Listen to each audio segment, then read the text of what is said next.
se sientan, digamos, se sientan parte de la escuela, ¿no? Que la escuela es de ellos, porque es del barrio, no es solamente la Dirección General de Cultura y Educación, ¿no? Que la escuela, digamos, son paredes físicas, está muerto si no hay estudiantes adentro, y sobre todo si hay alegría, ¿no? Esto también me parece que tiene que reforzar, ¿no? De la escuela. Últimamente vemos las escuelas, los chicos que vienen con una carita de tristeza, digo, los mismos adultos, los mismos chicos de secundaria, ¿no? Por distintos factores. Bien. Luna, muy bien, le agradezco mucho.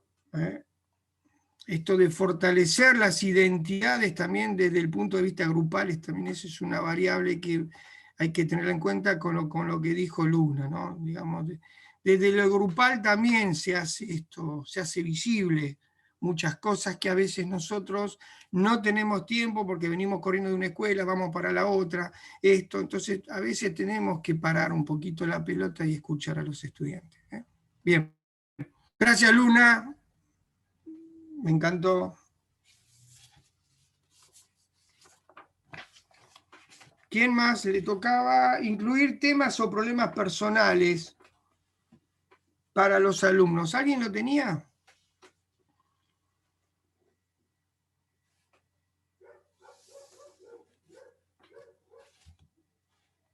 ¿Nadie?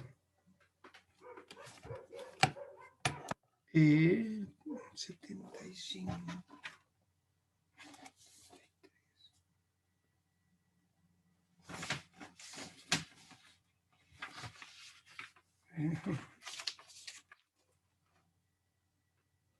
Bueno,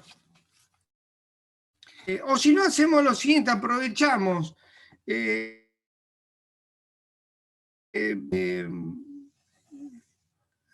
ver.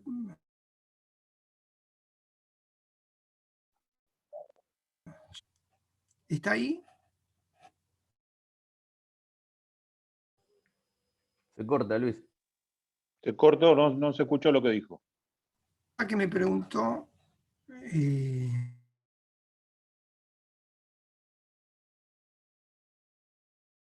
Recuerdo quién más me preguntó, una de las chicas. Bárbara Carballo, profesor. No está. Va, Bárbara. No está la otra compañera tampoco.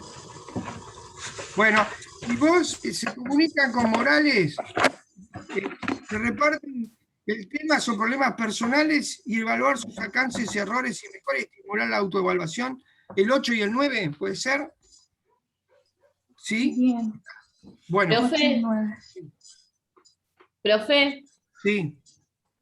Marilina, Natalia me avisó que salió un momentito de la clase porque fue a buscar a los nenes al cole. En cuanto regresa, se incorpora. Bueno, a la clase. listo. Yo le aviso igualmente. Vos cualquier cosa le comunicás que le tocó, sí, por ejemplo, evaluar sus avances, el punto 9. Es el punto 9 lo tengo yo, profe, ¿eh? Me lo asignó a mí. Lo tenés vos. Sí. Bueno, pasale el 8. El 8 para 10, ella, listo. Yo le digo. ¿Y el 10? ¿Alguien lo tiene o no? Bueno, lo damos a vos, Bárbara. ¿Puede ser bueno, el 10? El 10. Dale, para la próxima clase. ¿Está? Bien, entonces nos queda Marilina, que sí, cierre ahora. Sí. El criterio 9 es acerca de evaluar los avances, errores, mejoras y estimular la autoevaluación. El seguimiento y control del aprendizaje de los estudiantes es una de las tareas que tiene el docente. Pero es interesante que el estudiante por sí mismo conozca acerca de sus avances, sus progresos, los errores que hay que corregir y también los obstáculos que hay que mejorar. Es un proceso de autoevaluación, explica la autora, que es propio, se produce en su interior, le genera interés justamente en mejorar, en progresar, y también a futuro le genera un compromiso acerca de qué metas o qué objetivos él quiere alcanzar. No quiero decir ser el mejor, pero para progresar, para progresar para también para adquirir otros progresos y también mejorar aquellas cosas que haya que trabajar más. A su vez también genera motivación, interés, motivación y compromiso en el estudiante, porque el interés está en sí mismo, no en otra persona. El interés está en él mismo para progresar, y yo creo también, a mi entender, si uno ve avances en sí mismo, ve mejoras, te dan ganas de aún más de progresar y de crecer más. Y también, bueno, permite formación de capacidades, claro, metas cognitivas. Y lo que yo agrego para mí, desde mi lugar de estudiante, yo creo también, si conozco de los avances que hice, los progresos también, los obstáculos que superé y los avances que puedo hacer, las mejoras que aún puedo hacer, me parece que en el momento de la instancia evaluativa me voy a sentir más segura, voy a tener más confianza y me va a motivar a mejorarme aún más. Eso es lo que yo agregaría desde mi lugar. Muy bien, muy bien. Desde otro lugar podría, estoy parada desde otro lugar, me da confianza. Muy bien, Marilina, excelente la propuesta. Todos escucharon, ¿no? Impresionante, Marilina. Bueno. Gracias. Dice Marilina, esto es importante, ¿no? Por eso un poco el concepto de evaluación ahora en la pandemia, que es valorar, ¿no? Valorar el esfuerzo que hace cada estudiante en este momento, ¿no? No es fácil. Así que, muy bueno, Marilina, ¿eh?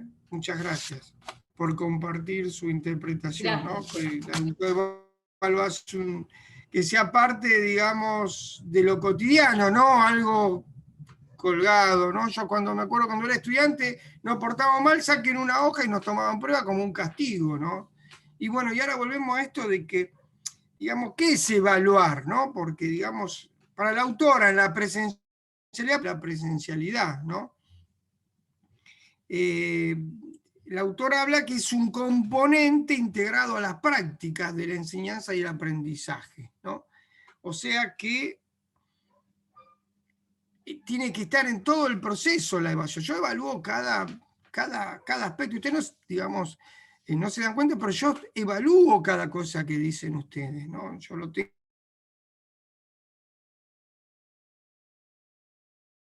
De que son muchos, a pesar de que son muchos, yo tengo claro, digamos, cada indicador, cada participación de ustedes para mí es muy importante, porque también me estoy autoevaluando yo. ¿Estamos? Entonces, es un componente de enseñanza y aprendizaje, tiene que estar dentro de todo el proceso de enseñanza y aprendizaje, ya que decimos que en un momento, sino está en cada instancia, ¿no? Porque yo me acuerdo, bueno, nosotros en la programación, en la planificación colocamos los propósitos, los contenidos, ¿no? Los objetivos. Y al final ponemos las actividades, la secuencia didáctica y al final la evaluación, ¿no? El criterio, como si fuera, digamos, una cosa aparte. En realidad también tiene que estar integrado en cada momento, ¿no? Esto me parece que también tiene que cambiar la cosmovisión de esto. Que no es solamente un momento específico, ¿no? Tal vez en ese apartado tenerlo en cuenta que es en todo el proceso, a eso me refiero, ¿no? Que cuando vamos a hacer nuestro plan, yo no lo hablé con los chicos, tengo que tener una charla con Lidia y con Hernán con respecto a esto, ¿no? De tener esta consonancia con ellos, ¿no? Para poder coordinar. No sé si lo ven igual con Lidia o con Hernán, esta perspectiva que tenemos desde acá, ¿no? Desde este espacio, ¿no? Que es buscar y darle a ustedes todas las herramientas y los instrumentos para que puedan ser aplicados en cualquier situación problemática del aula.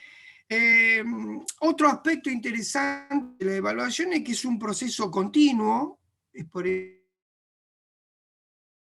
eso mismo le estoy indicando esto, que está en todo el proceso, en cada momentito, cada palabra, cada mirada, cada gesto, ¿no? Eso está muy ligado, ¿no? Con nuestra práctica. y que además cumple muchas funciones la evaluación, ¿no? Antes se llamaba como medición, y a mí mucho no me gusta esto de medir, ¿no? Porque no me involucra, no sé si soy claro en esto, ¿no? La evaluación están involucrados el docente y sus estudiantes, ¿no? Tenemos que estar involucrados nosotros en esa evaluación, por eso diversas funciones, ¿no? La evaluación tiene que tener una, como un aspecto, como un insumo de información.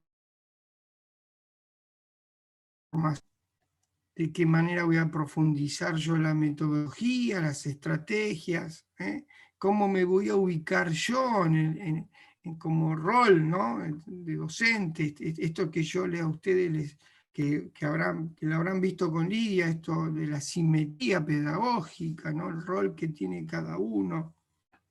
Bueno, y el tema de la información, que es muy importante para nosotros para poder aplicar la estrategia necesaria, la metodología y toda la programación de todo el ciclo lectivo, ¿no? Y esto está muy ligado en el qué voy a enseñar, el cómo lo voy a hacer y el para qué, ¿no? El para qué es esto, ¿no? ¿Para qué vamos a enseñar tal contenido?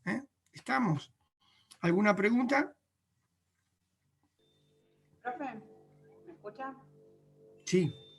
A mí Sí, me asignó Cintia. recuperar los códigos del lenguaje de los alumnos. Bueno, ¿querés darlo? Es un tema fundamental para mí. ¿Puede ser? ¿Sí? Gracias, Cintia, gracias. No, de nada. Dice que la enseñanza implica una comunicación entre quien enseña y quiénes son los que, o sea, los alumnos, quiénes son los que aprenden. Me estoy riendo porque está Elena de fondo llorando. Y para poder potenciar y motivar este proceso se requiere nuevas formas de comunicación a través de la expresión y de también cómo ellos se van evaluando en cómo van construyendo su identidad, tratar de incorporar estas nuevas formas de comunicación para poder atrapar a los estudiantes. Es decir, se supone que a partir de recuperar estos códigos de lenguajes, lo podemos hacer a través de cómo reconocer al otro.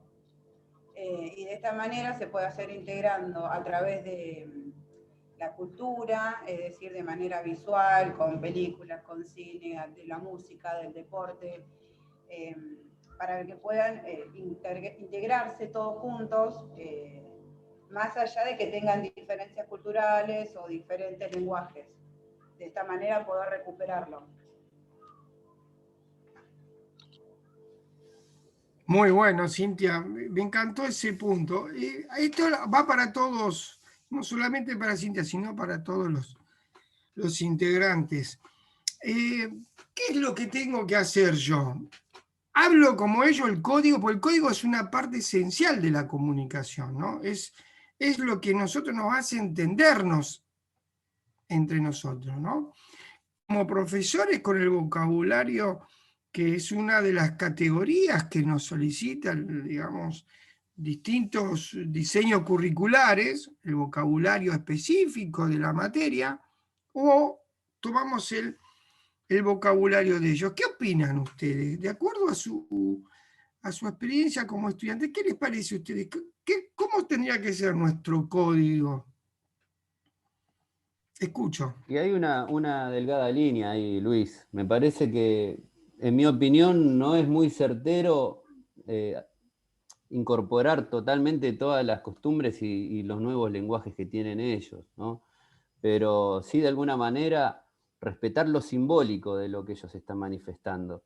No vamos a entrar a una clase a decir, como dicen hoy los pibes, qué nazi eso que hiciste, pero yo lo entiendo porque lo dicen mis hijos, pero me parece que no podemos usar ese vocabulario. A mí me parece, no digo que sea lo correcto, pero quizás sí poder acercarnos a entender la simbología de lo que quieren decir y respetarlo. Desde ese lugar me parece que vamos a mantener siempre esa autoridad pedagógica en el aula, ganada por, digamos, por ese consentimiento de ellos y no por una imposición. Es lo que a mí me parece, Luis, no sé. Sí, muy bueno, Cristian. Claro, el problema está que a veces si nosotros invadimos con su lengua, ¿no? Castellano que es tan rico, podríamos, hay una especie de colonización, ¿no? Digo, nuestra hacia ellos, ¿no? Entonces digo, ¿cómo solucionar el código, ¿no? Es un tema bastante complejo. De decir mi posición me gustaría escuchar a alguien más. Muy bueno, Cristian, estoy muy de acuerdo con lo que vos decís, muy, muy de acuerdo. ¿Alguien más de los chicos que quisiera compartir algo?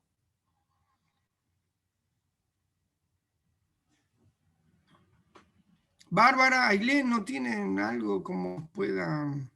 Es más o menos lo ¿Algún mismo aporte? que dijo el compañero. Y creo que también, de alguna forma, en algún momento tal vez hablemos como el lenguaje que ellos hablan, con los códigos que ellos manejan, por una cuestión también para poder llegar a ellos, y porque si uno habla con las palabras por ahí tan formales y eso, por ahí llega a aburrir en algún punto. Obviamente que hay cosas que se tienen que dar de esa forma, pero en algún otro punto también uno puede como dejar esa formalidad de lado para poder conversar y usar un poco de los códigos. Obviamente no digo de entrar y decir, no sé, decir lo que dijo el compañero Naye, de nazi, esas cosas que hoy en día se usan, que son las que usan los jóvenes, pero sí poder conocerlos y comprenderlos también a esos códigos, porque si uno no sabe de qué están hablando, por ahí no puede como interactuar con el grupo en sí tampoco. Muy bueno, Luna. A ver, ¿quién más? Profe, Los el Nicolás no imponer, tienen nada que decir. Sí. sí. Quería comentar, agregando a lo que están mencionando mis compañeros, que creo que intentar adecuarse al lenguaje del alumno haría que se pierda esa línea de asimetría entre el docente y el alumno, ¿no? Como que, ¿cómo decirlo? No sé si el alumno podría llegar a presentar como superioridad al docente, eh, no sé, como sobrepasarlo en el aula y que haya una desconformidad en los contenidos, en la enseñanza. Yo lo veo en ese sentido. Bien, acá está, se puso lindo, ¿eh? Se puso lindo, muy bueno, Nicolás. Le puso acá un poco de saber tenebroso, Nicolás. Bien. A ver, escuchamos el mercader de Bella Vista.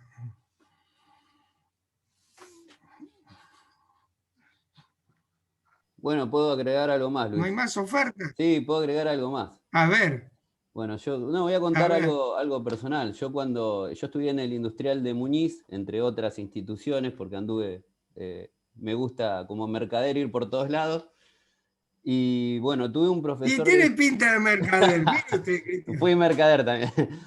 Tuve un profesor de historia que hasta que lo tuve como profesor, la historia siempre me parecía atractiva, pero algo imposible, que no podía comprenderla, que no había alguien que me la explique, que yo lo veía como algo muy lejos, como una ciencia muy dificultosa.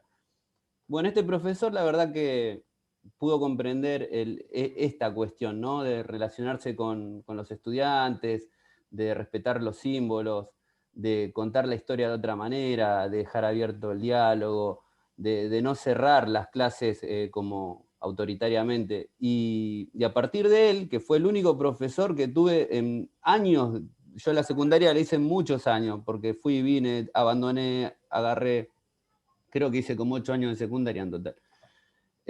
Fue el único profesor en 8 años de secundaria que me hizo agarrar el gusto, no por la historia en sí, porque ya me gustaba, sino por la profesión de profesorado de historia, donde él me mostró que había una manera un poquito más dinámica y más práctica, ¿no? Que uno podía entender y uno se sentía, pero yo también soy parte de esto, la historia no es ajena a mí. Esto, yo estoy haciendo historia de alguna manera y quiero ahora ser parte de esa línea de profesores que, bueno, hoy en el 42 nos encontramos con que hay varios así, pero a mí en mi aprendizaje de secundaria me tocó un solo profesor así. Y bendito, porque si no me hubiese tocado, quizás siempre hubiese pensado, no, esto es un quilombo, no me meto, ni loco. Pero bueno, me tocó uno, y uno, Luis, hace la diferencia. Claro. Bueno, fíjate vos qué interesante, ¿no? Porque, digamos, todo tu vocación, ¿no? Y bueno, es un poco lo que esperamos de ustedes, por eso, digamos, tanta ficha que le ponemos a ustedes, ¿eh? Y digo, esto también es importante. Si alguien más quiere sumar con lo que dijo Cristian, donde le aplicó mucha emoción a esto, ¿no? Le da mucha emoción, porque la historia es esto. Digamos, si en la historia no lo hacemos con una emoción, con una carga emocional un poco, digamos, es bastante frío, ¿no? Sí, Leonardo, ¿quiere hablar usted? No, Sí, dígame que sí. quería, Vamos, Leonardo. quería mencionar ya que, como decía nuestro compañero Cristian, yo también soy de esa escuela de la técnica de Muñiz, me recibí ahí, y quizás esto se veía, por ejemplo, en las materias que eran del taller. Con los profesores había un trato distinto, un diálogo distinto, muy diferenciado a por ejemplo, en matemática, en literatura. Incluso a nosotros como alumnos nos gustaba más porque nos sentíamos más como iguales, por así decirlo, porque no era tan formal quizás. No sé, en carpintería, en soldadura o en otras materias, era una clase distinta. Nosotros lo notábamos mucho y también las ganas de ir eran distintas. Por ejemplo, no, era distinto si faltabas, por ejemplo, en una clase de tornería porque te quedabas atrás y si no estabas presente en el momento no entendías, pero como que nos preocupábamos más por no faltar a esas clases, quizás no sé, que a matemáticas. Es como que nos interesaba más y valorábamos mucho que los profesores se acercaran de manera quizás más particular, ¿no? Perfecto, sí, maravilloso, maravilloso. Profe, Bueno, pero el papel de apareció Priscila, yo esperaba que dijera, vamos, que va a hablar alguna vez Priscila, vamos. Profe, pero el papel del docente es fundamental. Si el docente no tiene una simetría con el alumno, hace que se pierda también el aula, porque si uno no llega al alumno, no tiene sentido. A mí me pasaba que en una de las instituciones que yo estudié, los docentes no le daban importancia a lo que pensaba el alumno. Era una clase cerrada, se explica así, se termina así y listo. Y por ejemplo, yo terminé en un CENS donde el docente le daba mucha atención a lo que pensaba el alumno, lo que le pasaba al alumno, entonces llegaba el alumno de otra manera. Capaz no con el lenguaje, pero sí con la forma de lo que el docente quería explicarle y expresarle. Yo no involucraría el lenguaje o cambiaría mi lenguaje para llegar a los adolescentes, porque tengo a mis hermanos, mis sobrinos jóvenes y me cuesta por ahí decirles o hablar como ellos hablan. Pero trato de llegar de la misma manera que llegaron conmigo los docentes y explicar de la misma manera. Es re importante el papel del docente y es fundamental llegar al alumno para mí. Buenísimo, sí, es fundamental eso. Gracias, Priscila. ¿Alguien más?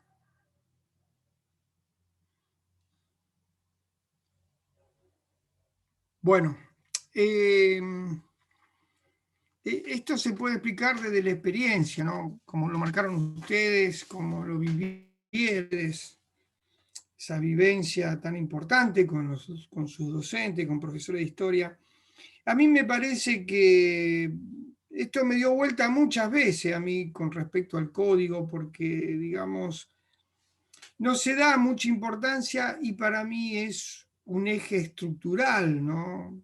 Porque poder entendernos con mis estudiantes con un código que a veces tenga que ver con las diferencias culturales que venimos hablando, ¿no? Con matrices culturales totalmente diferentes y lograr entendernos. Yo creo que el fracaso propio es una de estas variables, ¿no? Hay un indicador de que los códigos no son los correctos para que podamos interesarnos y motivar a nuestros estudiantes, ¿no? A mi ¿De qué hablamos parecer, cuando hablamos de código, Luis? Perdón que lo interrumpí.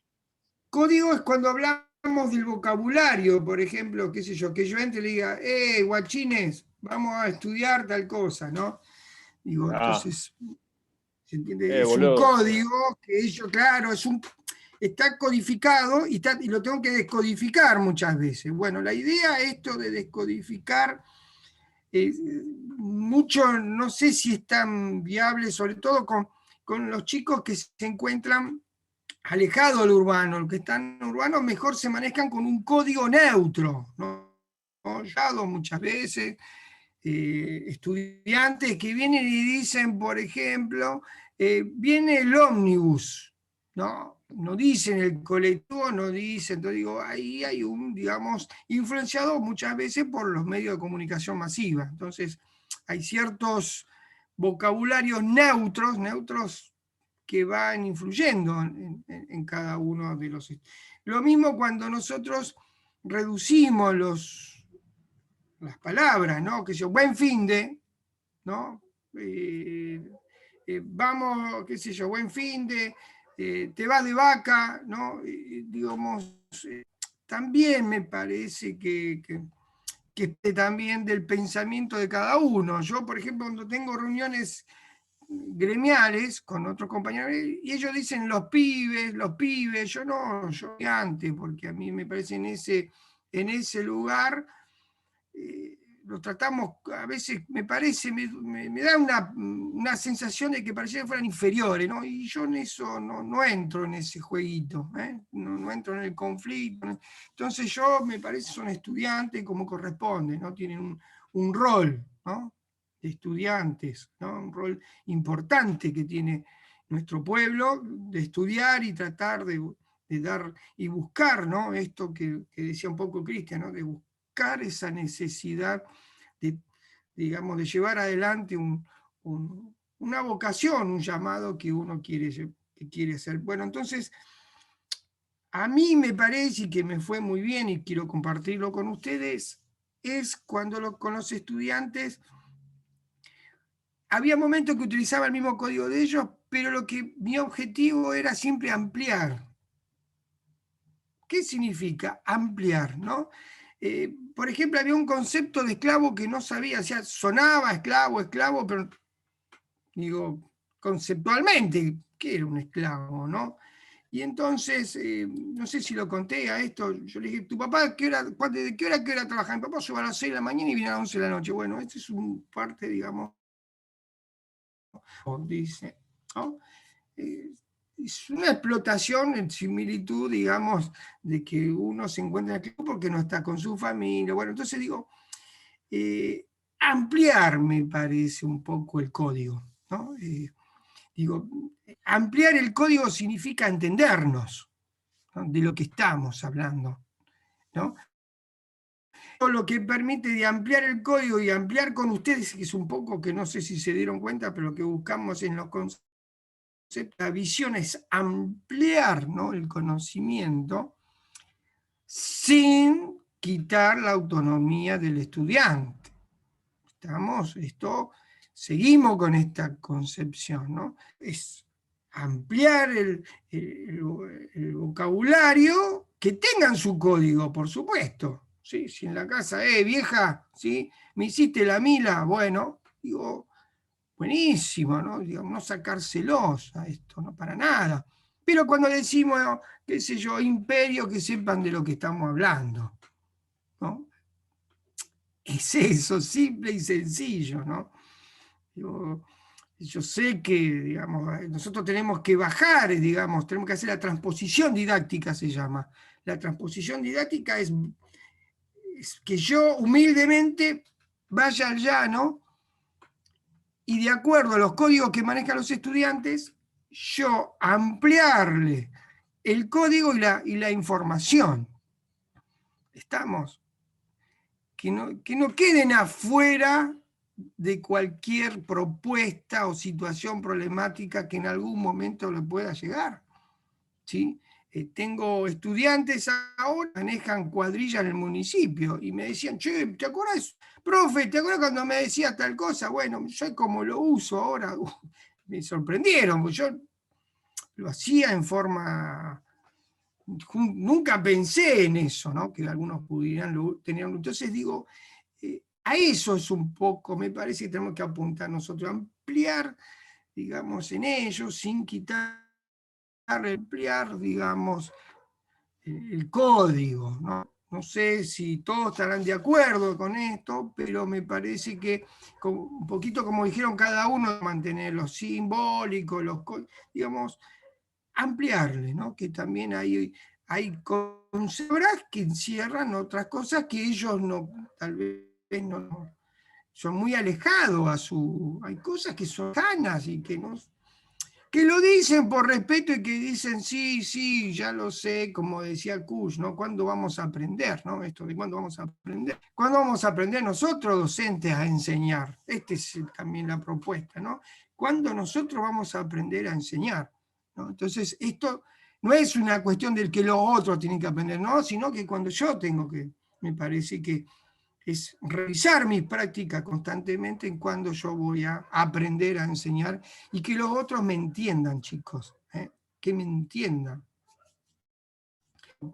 Fuera de cualquier cuestión ideológica, el gran éxito que tienen los líderes populares, como el caso de Domingo Perón, es porque el pueblo entendía lo que él decía, ¿no? Digo, esto es una investigación en historia oral. La mayoría que había escuchado a Perón, digo, ¿qué es lo que...? Yo entendía lo que me estaba diciendo. No,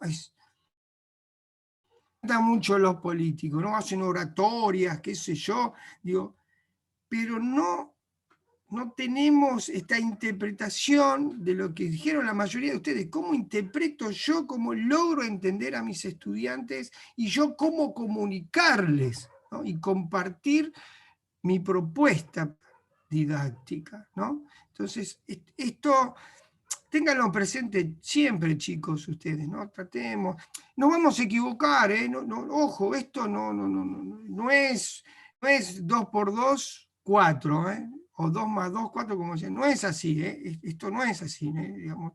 El saber tenebroso lo que decía un poco es el otro, ¿no? ¿Cómo voy a acomodarnos? Porque yo me tengo que acomodar al grupo también, ¿no? Digo, esto no es que el grupo, no, digamos, nos tenemos que acomodar todos acá. Entonces, en función colectiva esto, manteniendo, como dijeron la mayoría, la simetría pedagógica, ¿no?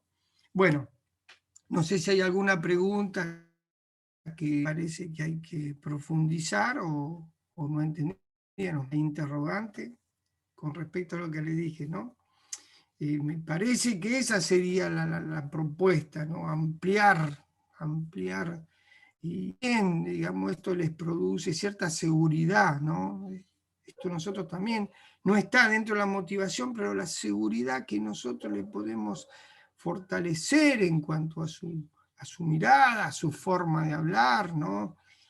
Digo, es muy importante, ¿no? Y los chicos también generan nuevas palabras, aunque ustedes lo habrán vivido en algún momento, ¿sí? Hay algunas palabras que ellos inventan que son muy interesantes, ¿no? Y bueno, también trabajar esto del vocabulario, por ejemplo, tía, guacha o el guachín viene de guacha, que es el quechua, que eran los aborígenes, los indios que no tenían padres, ¿no? Era la guacha. Entonces, fíjense que viene, digamos, y hay que fortalecer eso, porque, digamos, historia, pilchas, ¿no? También tiene que ver con la rumba. Entonces, digo, utilizamos algunos, digamos, los arrabales, ¿no? El tango, como algo tan lindo, chabón, ¿no? Elementos tan esenciales, ¿no? Que se van perdiendo, lamentablemente, ¿no? Porque tiene que ver con una identidad, ¿no? Los términos tienen que ver con la identidad propia de cada uno. ¿Sí? Bueno, digo, también trabajar, todo eso se puede ampliar, ¿no? Digo, bueno, ustedes, bueno, los arrabales, antes se hablaba de esta manera, ¿no? Escuchar un tango, hacerle escuchar un tango cortito, algo sencillo, ¿no? También que tiene que ver con nuestra historia, ¿no? La pucha, ¿no? La historia del Río de la Plata. Bien, ¿alguna preguntita? Ninguna. Bueno, la evaluación se divide en 3 aspectos muy importantes, que es la evaluación diagnóstica. Nos queda 2 minutos. Hacemos uno más hasta menos cuarto, ¿puede ser? ¿Acordamos? ¿Puede ser? ¿Sí? Sí, profe. ¿Está? Bueno, gracias Florencia. Ojo que Florencia pasa a ser la nueva ayudante de cátedra. Botona. Si quedaste enojado por lo que dije ayer, Martín. ¿Te picó? ¿Qué habrá No, hecho de ayer, ninguna no? manera, de ninguna manera. ¿Qué no, habrá hecho ayer? ¿Qué habrá hecho? Mentira, Bueno, Martín lo queremos. Martín es lo más grande que hay, ¿no? Es terrible. Sí, Vamos, sí. Martín. Son todos. Acá son todos, ¿sí? Por eso es muy lindo escuchar a Bárbara, es muy lindo escuchar a Marilina.